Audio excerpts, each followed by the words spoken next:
Добрый вечер. Вы смотрите программу «Якутия в деталях», проект «Мой доктор». С вами Иван Луцкан, главный врач Якутской республиканской офтальмологической клинической больницы. И сегодня мы поговорим о женском здоровье. Ведь женское здоровье – это очень хрупкий механизм, и оно требует тщательного контроля, поэтому очень важно найти своего врача и регулярно посещать его, как говорят врачи.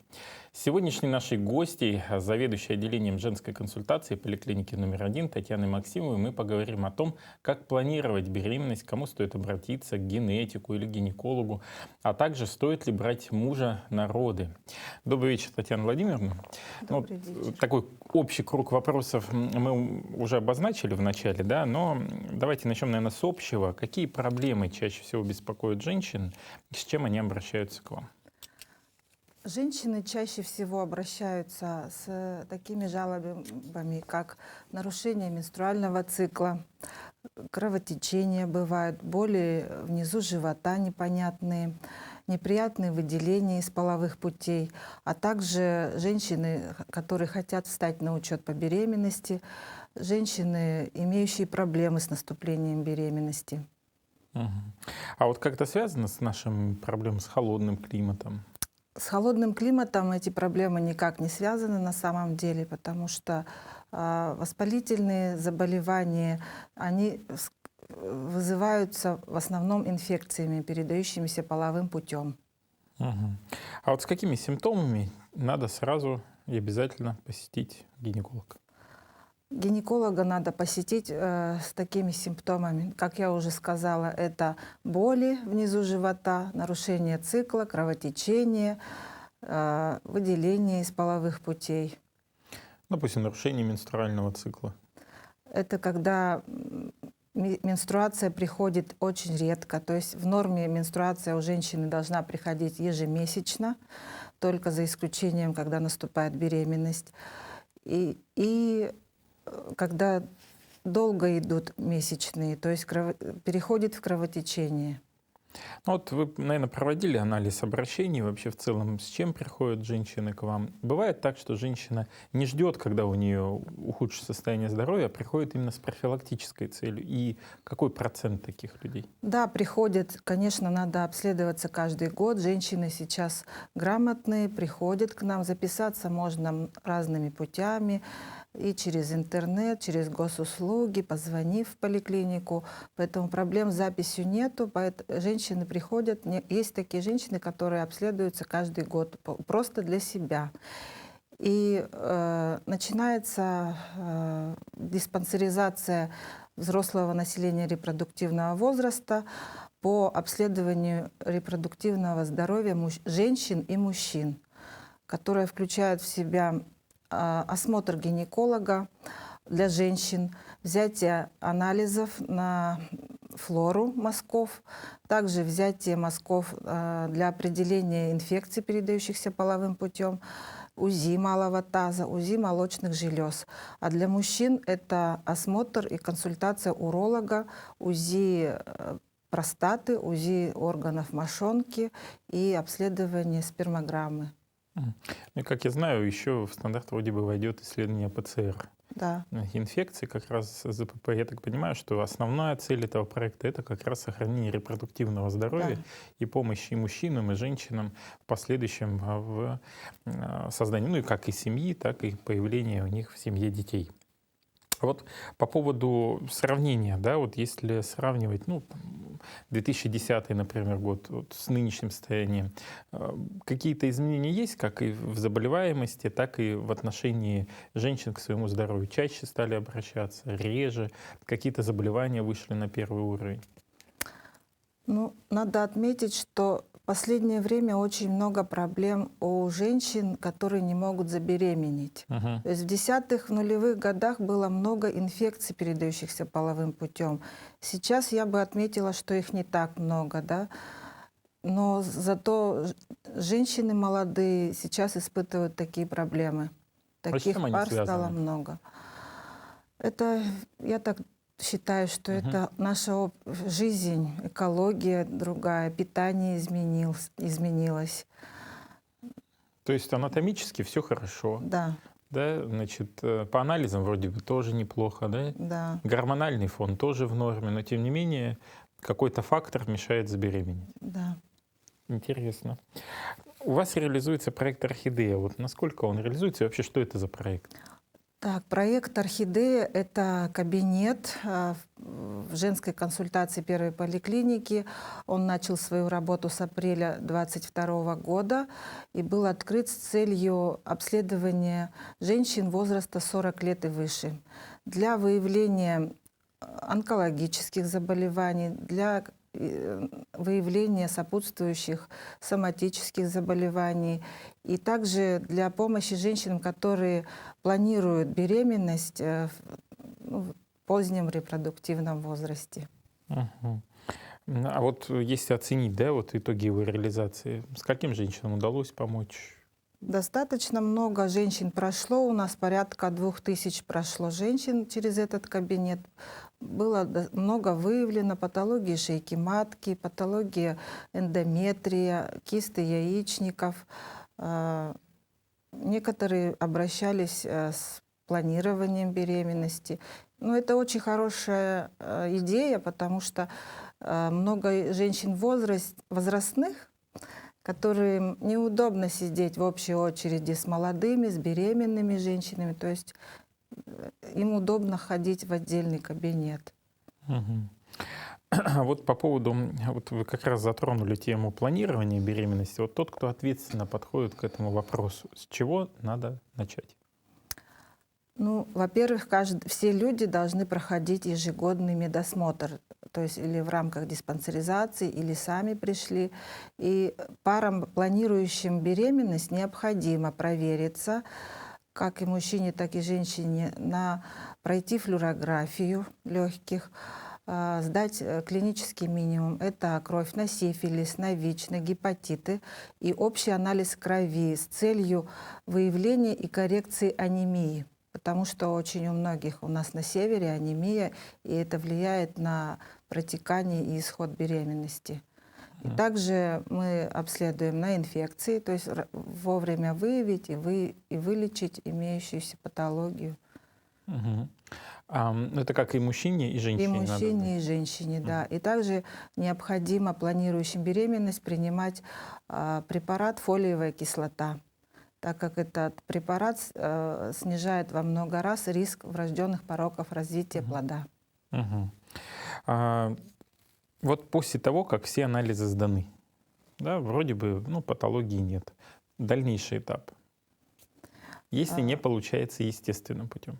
Так, ну, Это я уже молодые, к эко да, подвожу плавно. молодые пары до 35 лет у здоровой пары в течение года должна наступить беременность без предохранения.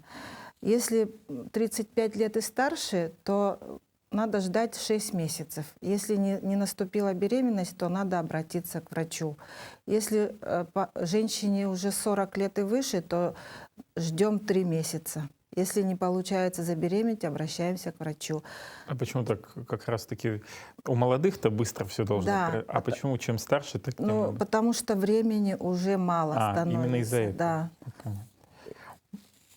Тогда дальнейший ход. Какой протокол эко открывается? Дальше, значит, женщина и ее партнер обращаются к нам в женскую Мгм. консультацию. Мы проводим обследование и направляем в отделение вспомогательных репродуктивных технологий в РБ номер 1. Там уже решается вопрос, там проводится дообследование и решается вопрос, необходимо ли проведение процедуры ЭКО. Мгм. А, Я так понимаю, есть возможность такое пройти у нас на базе РБ-1, Да. есть возможность, когда направят другие центры. Ну, Да. те, которые входят в программу ОМС нашего, допустим, региона.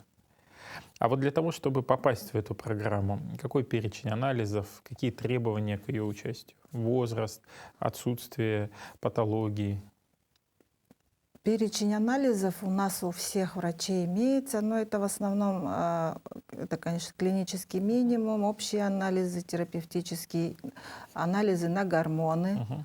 на инфекции, передающиеся половым путем, обследование проходимости маточных труб. Вот такие. От мужа это спермограмма. Мгм. А, Как правильно вести беременность с точки зрения женщины? Вот, допустим, не пропускать прием врача, рекомендации. А что еще? Женщине, значит, надо соблюдать все рекомендации. Потом также сейчас в каждой женской консультации города проводятся школы матери, школы будущих матерей для подготовки к родам. А также такие школы проводят в других учреждениях. Это очень полезно и нужно это посещать. И много информации в средствах массовой информации, в интернете. Это все очень полезно. Мгм. А вот, ну, может быть, из практики, случай вот, там, 23-й год очень много обсуждали вопросы темы отмены абортов в частных клиниках, да, вообще в целом, да, что аборт — это грех, который лучше не допускать. Вот ваше отношение к аборту, насколько часто к вам обращаются с этой проблематикой, и были ли случаи, когда вы сами отговаривали девушку проводить такой Да, метод манипуляции? к сожалению, женщины обращаются часто. Ну и уговорить, сохранить нам тоже удается. Сейчас перед тем, как направить женщину на прерывание, они проходят обязательную консультацию психолога. Мгм. То есть это обязательно, и в некоторых случаях удается сохранить беременность. Ну и также и врач-гинеколог консультирует и старается сохранить каждую беременность. Ну, Я просто почему эти вопросы спрашиваю, потому что они сейчас очень актуальны на самом деле, да, с учетом того, что и государство делает все возможное, чтобы наши девушки рожали, создавали семьи, и когда вот такие случаи встречаются, не думая о рисках и последствиях, конечно, это большая проблема и в последующем может быть большой трагедией для самой девушки. А вот генетику беременных женщин когда необходимо отправлять? В какие периоды? все беременные проходят у нас пренатальную диагностику. Это УЗИ, первый скрининг в сроке 12-13 недель. И во время этого УЗИ выявляются риски врожденных пороков развития или поздно манифестирующих пороков развития. Если мы выявляем такие риски, то мы сразу же направляем беременную женщину в медико-генетический центр, где проводится углубленное обследование и решается вопрос о пролонгировании беременности. Ну и также мы направляем генетикам женщин старше 40 лет, Мгм. также женщин, уже имеющих в анамнезе пороки развития плода, которые были прерваны, или женщин, страдающих какими-то семейными формами наследственных заболеваний. Мы выявляем такое и направляем. Мгм. А если беременность сложная, то какие пути решения проблем вы предлагаете своим пациентам? Сложных беременных сейчас очень много, И идет рост. позвольте уточню, и чем чаще всего осложнена беременность? Сейчас очень часто у нас встречается сахарный диабет у беременных. И выявляемый и во время беременности, и тот, который был до этого. Потом есть очень много заболеваний сердечно-сосудистой системы. Это пороки сердца, оперированные, гипертоническая болезнь высокая. Стали появляться женщины, перенесшие инсульты, тромбофлебиты. Очень много таких стало беременных, причем они молодого возраста. Когда у нас встают такие женщины, мы обязательно направляем в перинатальный центр Якутской республиканской клинической больницы. Там имеется женская консультация 3-го уровня. То есть эта консультация, она курирует всю республику и работает именно с беременными с высокой группой риска. Вот туда мы направляем наших сложных женщин, и там решаются вопросы о пролонгировании беременности. Можно ли вынашивать эту беременность? И если вынашивается, то вплоть до направления в федеральные центры. То есть у нас сейчас есть такие женщины, которые рожают в центральных городах, в федеральных центрах. Мгм. А вот по поводу постановки на учет по беременности в частных клиниках. Да, ну, в государственных порядок есть. В принципе, это приказ действует в том числе и на частные медицинские организации. В чем отличие? Ну, отличие, я думаю, в том, что в частной клинике, как насколько я знаю, врач-акушер-гинеколог, он всегда на связи с беременной, то есть в любое время суток, я так понимаю. Вот. Ну, этим, конечно, хорошо, да, это хорошо. И народу там, наверное, поменьше. Но обследование там проводится такое же. Мы все работаем по одному приказу. И, в общем-то, это, конечно, тоже выход для тех женщин, которые не хотят в обычную поликлинику идти. Например, позвонить в 2 часа ночи Да. гинекологу и сказать, что мне хочется соленых огурчиков. Ну, Нормально ли это? Это так, на самом деле. От чего бывают осложнения в родах, и можно ли их каким-то образом предугадать? Да, предугадать, конечно, вот мы и стараемся, вся наша работа на то, чтобы роды прошли нормально. Но осложнения, конечно, бывают. Это нелеченные инфекции, нелеченная анемия. Очень сейчас у нас много женщин с тяжелыми анемиями. Ну и сопутствующие заболевания, они приводят к осложнениям в родах. Мгм. А вот узкий таз? Узкий таз в большей степени в родах сталкиваются с таким, как клинический узкий таз. Мгм. То есть бывает, что анатомически узкий таз, но при этом плод нормального размера, и все идет как положено, тогда женщина может родить. А бывает, что таз совершенно нормальных размеров, но в родах идут трудности, поэтому вот иногда бывает такое Ага. понятие клинический узкий таз. Ну вот если взять подготовку к родам, да, как первородящей девушке, будущей маме себя подготовить к этому? Во-первых, планировать беременность надо правильно. То есть есть такое понятие, как прегравидарная подготовка к беременности. То есть это все, о чем я говорила. Пройти обследование, начать прием фолиевой кислоты, скорректировать анемию имеющуюся, отказаться от вредных привычек, соблюдать определенный режим, правильный режим дня. Затем при появлении задержки менструации, если показывает положительный тест на беременность, записаться в поликлинику или прийти, встать на учет до 12 недель. До 12 недель необходимо. А вот встать. почему важно именно до 12 недель? Потому что вот до 12 недель мы выявляем имеющиеся сопутствующие сложные какие-то заболевания и можем что-то предпринять. То есть вовремя еще пройти пренатальную диагностику. Сейчас пренатальный скрининг включает в себя не только определение высоких рисков хромосомной патологии, но также высокий риск преэклампсии, высокий риск преждевременных родов, высокий риск задержки развития плода. То есть если есть такие риски, то мы можем уже с самых начальных сроков проводить профилактику. Мгм. Вот и вы дальше начали говорить, что вот встать на учет по беременности, дальнейшая подготовка к родам какая? Не пропускать приемы врача, значит, проходить занятия в школе матери, самой настраиваться на благополучный исход родов, настраиваться на рождение ребенка, чтобы семья поддерживала, муж, родные, потом, ну и все. А вот как раз по поводу семьи, да, вот на ваш взгляд, когда берут мужа на роды, родственников, нормально это? Это тоже хорошо, потому что поддержка близкого человека в родах очень важна бывает, и роды проходят легче. Мгм. А мужья падают, наверное, в обморок? Вот я такого не слышала, что падали. Обычно на роды, если муж идет, он уже морально готов, что он будет присутствовать, помогать.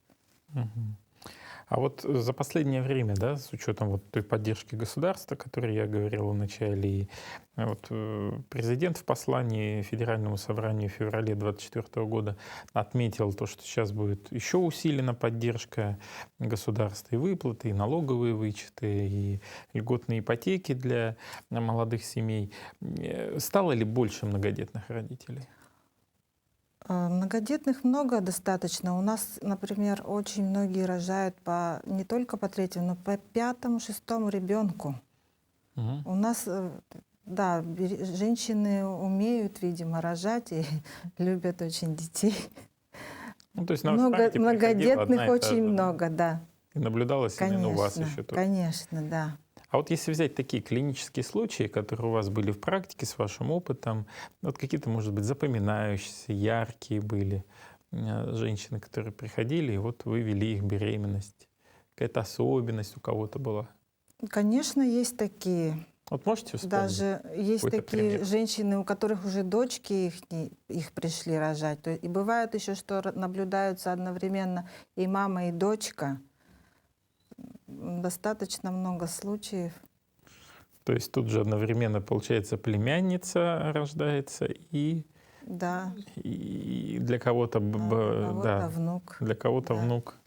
Интересные истории. А вот по поводу двойни-тройни. Вот бывают такие пары у вас, которых вы ведете, у которых Конечно. и стало ли их чаще? Ну, Стало очень чаще в связи с применением экстракорпорального оплодотворения. мгм. Вот такие часто бывают сейчас у нас. Ну и также, и, естественно, зачатые двойни есть. Тройни бывает редко. Вот несколько лет назад была тройня. Мгм. Последние года два не было. Мгм. А по поводу вот ЭКО, насколько рискованно все-таки сразу планировать двойню таким методом? Не повлияет ли это потом на здоровье плода? Конечно, это риск. То есть легче выносить одного ребенка, чтобы все досталось, все полезное досталось одному. Когда двойня, это всегда риск преждевременных родов, рождения недоношенных, незрелых детей. Мгм. А вот на вашей практике были такие случаи? Конечно, бывает. А вот в последующем их реабилитация, восстановление. После родов они обязательно должны показываться в течение месяца. И потом, так же, как для любой женщины, это осмотр, если нет жалоб, это осмотр раз в год. Если есть какие-то жалобы, да. Ну, потом рекомендуется, конечно, длительное грудное вскармливание, прием поливитаминов, полноценное питание. Контрацепция рекомендуется 2 года, не беременеть, то есть чтобы зачать следующего ребенка, необходимо 2 года для полного восстановления. А после вот операции кесарево сечения, с какой период восстановления? То же самое. 2 года То есть, потом? да, при физиологических родах рекомендуется 2 года, а при кесаревом сечении то тем более. Мгм. Но у нас часто бывает, что и год не выдерживают. Приходят беременные. Мгм. Ну, с одной стороны, тоже хорошо, но там особое, я так понимаю, Да, введение там более последующее. серьезное отношение, конечно. Мгм. И Вот немножко хочу поговорить и о вашем отделении поликлиническом. Сколько у вас акушер-гинекологов и кто чаще всего выбирает эту профессию? Есть ли мужчины, например? так, у нас сейчас работает в настоящее время 7 докторов, акушер-гинекологов.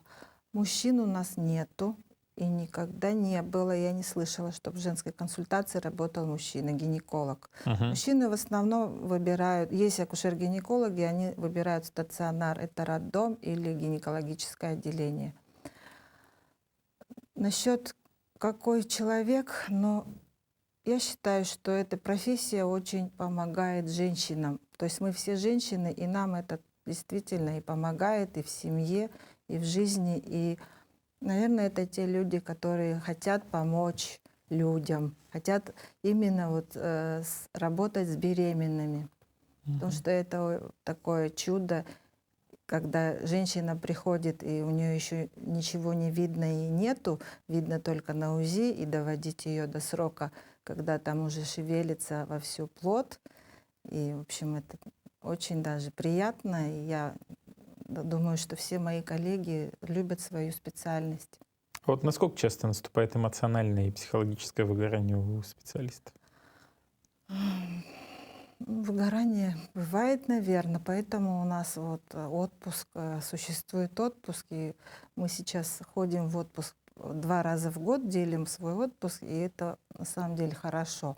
Если раньше мы могли раз в год брать отпуск на 2 Мгм. месяца, то сейчас мне лично это очень нравится, и моим коллегам тоже. То есть полгода работы, и надо отдыхать. Мгм. А сколько сейчас состоят на учете? У нас сейчас в первой поликлинике состоит 626 беременных женщин. Ну, где-то так. Всегда примерно 600 до 700 женщин состоит. Мгм. Ну, получается, на каждого гинеколога где-то по 100 Да. человек. А, вот по практике, опять же, да, за последние там, ну, 10-15 лет изменилось как-то течение рода? Может быть, стали более чаще преждевременные роды? Или в целом никаких тенденций к сдвигам нет? И все идет так же, как и там, 100 лет назад, условно. Я думаю, что изменилось, конечно. Но, например, процент кесарево сечения, я вот сама вижу, что стал меньше, чем в нулевых Мгм. годах. Преждевременные роды имеют место быть, да. Но это все связано с тем, что стало больше нездоровых женщин. Вот я уже Мгм. говорила о том, что сейчас молодые и достаточно бывают с серьезными заболеваниями экстрагенитальными. Мгм. Как рассчитывается ПДР? Ну, то есть примерная дата Предполагаемая рождения, дата да. родов. Мгм. Ну, мы, конечно, ориентируемся на то, что нам выдают врачи-узисты. Они смотрят по размерам эмбриона вначале, потом по размерам плода. Но Мгм. вообще самая простая формула — это значит, от даты последней менструации минус 3 месяца и плюс 7 дней. Минус 3 месяца плюс М. 7 дней. Вот, кстати, про листки нетрудоспособности. В какой период они выдаются девушке, когда она может уйти в так называемый декрет? Декретный отпуск выдается в 30 недель Мгм. беременности на 140 дней. Это при одноплодной беременности. При многоплодной беременности, при двойне или тройне выдается на 28 недель беременности на 194 дня. Мгм. А если была операция? Если операция, если осложненные роды, кровотечение, это в роддоме еще выдается больничный лист на 16 дней. Мгм. А вот по поводу УЗИ, на какие сроки можно увидеть, есть ли патология у плода? Это уже можно увидеть на первом скрининге в 12-13 недель. Мгм. Принятие решения по медицинскому аборту, до какого срока это решение принимает самостоятельно женщина? А, Значит, по желанию и самостоятельно женщина может решиться на прерывание до 12 недель. Но, конечно, надо намного раньше, не затягивать до 12 недель. Мгм. Потом до 6-7 недель возможно сделать такой метод прерывания, как медикаментозное прерывание беременности, которым мы и занимаемся в поликлинике. Мгм. А вот по поводу медикаментозного, да, я так понимаю, препараты можно купить, ну не купить, а получить Получить, только в да, медицинской в организации, женской да, в аптеках они не консультации не продаются. продаются. Мгм. Как часто сейчас женщины обращаются с гормональными нарушениями? С гормональными тоже достаточно часто. Но вот эти гормональные, они потом и приводят к бесплодию. Мгм. А вот стоит ли злоупотреблять оральными контрацептивами? Но тут как бы и не злоупотреблять, а они назначаются по показаниям. То есть если есть необходимость контрацепции, Мгм. и также в некоторых случаях с лечебной целью, то есть как при каких-то нарушениях гормональных. Тут без гормональных препаратов бывает, что не обойтись. Мгм. А вот как часто их употребляют? Ну, можно точнее использовать. Ну, год, два, три. Контрацептивы вообще Мгм. с целью предохранения можно пить долго. Ну, Мгм. конечно, надо делать перерывы, но года 2-3 подряд можно пить. Мгм. Потом не будет последствий, связанных с планированием беременности? Последствий не должно быть и не бывает. Мгм.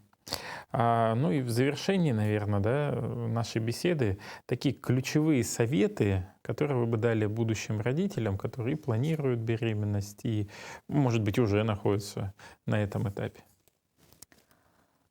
Советы такие, значит, проверяться, обязательно пройти диспансеризацию, готовиться к желанной беременности, следить за своим здоровьем, уважать друг друга, любить друг друга, чтобы беременность была желанной. И, конечно, желаю всем здоровья, благополучия.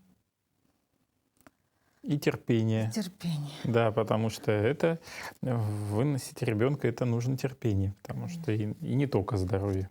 Я хочу напомнить, что у нас сегодня в студии была заведующая женской консультацией поликлиники номер 1 Татьяна Владимировна Максимова.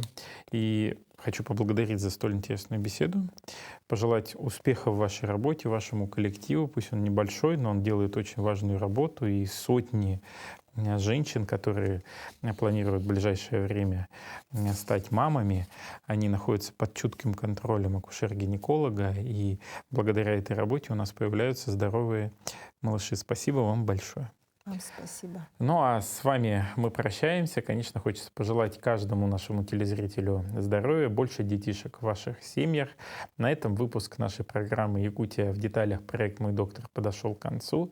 С вами был Иван Луцкан. Смотрите нас по будням в 19:15 на канале «Якутия-24». Также можно найти нашу программу и через поисковик. Если наберете «Якутия в деталях» видео, то на страницах в интернете вы можете увидеть выпуски, если вдруг вы к нам подключились чуть позже, и все вопросы, которые мы обсуждаем, вы найдете там необходимые ответы.